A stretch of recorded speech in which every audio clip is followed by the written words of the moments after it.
Hey, I just wanted to make a short video and share something with you about a problem that I ran into earlier this month. I was rebuilding a Corken Z4500 pump. Everything came apart. I was going to put it all right back together. I got one side completely rebuilt. I go to put uh, the head on the other side. The first side all went together well.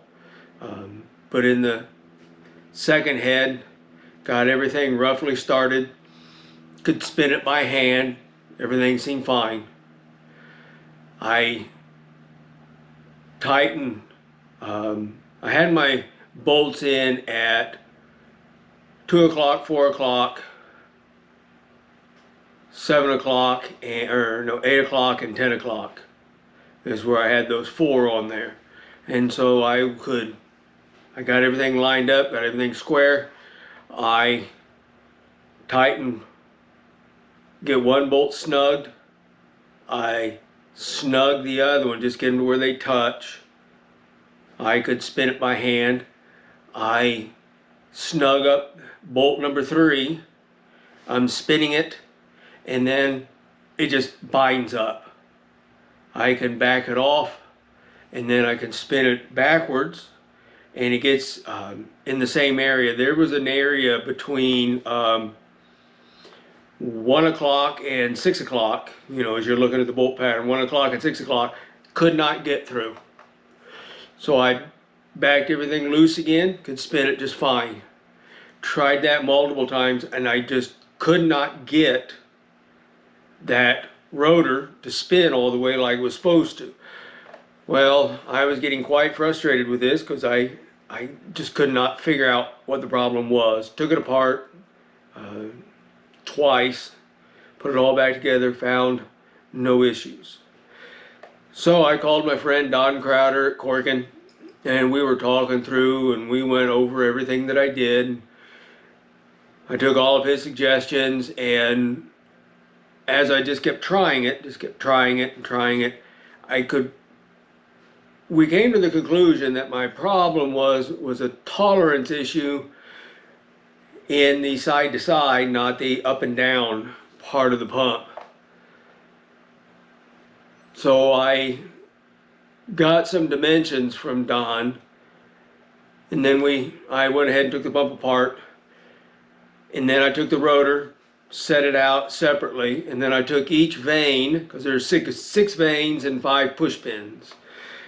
I took all the 5 push pins, stood them, put them all in a bundle, stood them up on end.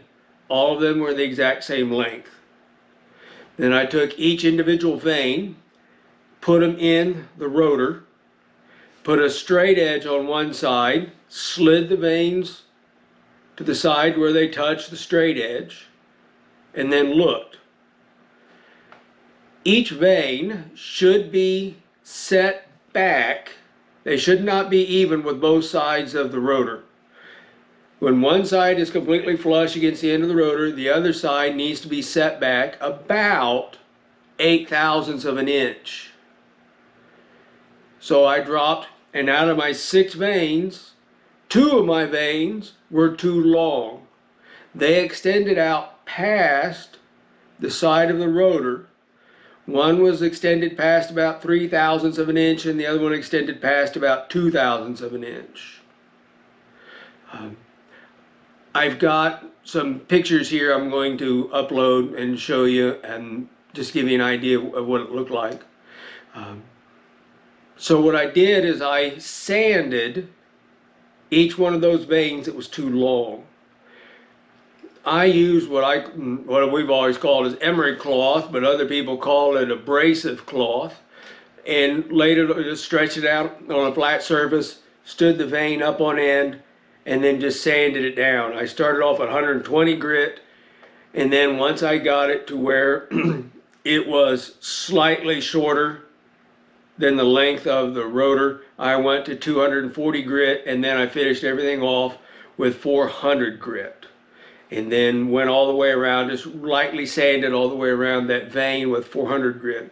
Did that to both, got them both to where they were shorter than the rotor, put the motor back, or the pump back together, great. No issues, no other problems.